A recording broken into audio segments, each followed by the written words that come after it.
Ito po yung property. Yan. Ayan na po yan, plot. Medyo madami lang po. 4.2 hectares. Yan, meron po siyang source ng tubig. Tabing highway po yan. Yan po yung pinaka-loob ng property. Yan po. Yan. Yan po yung sila papunta doon sa labas. Yan po sila nakakuha ng tubig na panghugas. Yan po. Maganda po yung property.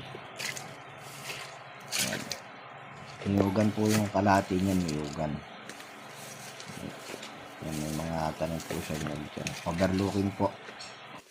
Property.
Yan po yung niyugan.